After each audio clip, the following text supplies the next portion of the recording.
हवाले कर देना चाहता हूँ जिसकी तुम अमानत हो। मैं तुम्हें दुल्हन बने देखना चाहता हूँ। मैं चाहता हूँ तुम रुखसत हो जाओ। ये सुनकर मैं परेशान हुई थी। मैंने कहा आप ऐसी बातें क्यों कर रहे हैं आगा जी, आपको कुछ भी नहीं होगा। ये कह के मैंने उनके कंधे पे अपना सर रख दिया। मैं रोने लगी।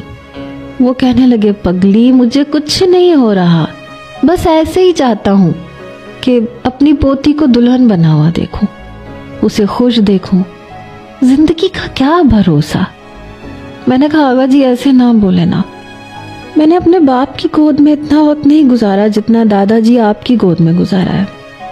मुझे अपने दादा से बहुत मोहब्बत थी। वो मेरा माथा चूमने लगे। रात को मेरे ससुराल से चंद बुजुर्ग आए। आगा जी से उनकी क्या बात हुई क्या नहीं मैं नहीं जानती, ना ही इन बातों को पूछने का मुझे वक्त मिला।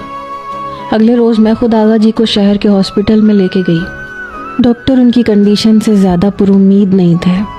वो कह रहे थे कि उनका दिल सिर्फ 25% काम कर रहा है और उनको कभी भी कुछ भी हो सकता है। ये बात हमने आगा जी को नहीं बताई थी, लेकिन मेरे वालिद वालिदा खुद मैं बेहद परेशान हो चुके थे। जब हम वापस हवेली आए तो मेरे वालिद कहने लगे कि बेटा 8 दिन बाद तुम्हारी रुखसती है, तुम चाहो तो जो चाहो शॉपिंग कर लो। मैं पहले ही रोए जा रही थी आगा जी की बीमारी का सुन के। मैंने कहा बाबा मुझे कुछ नहीं लेना।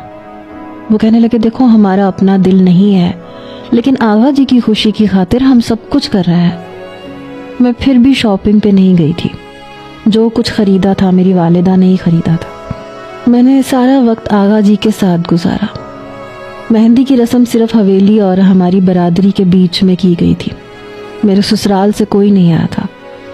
अगले रोज मेरी शादी थी, लेकिन मेरे दिल में कोई भी उमंग नहीं थी।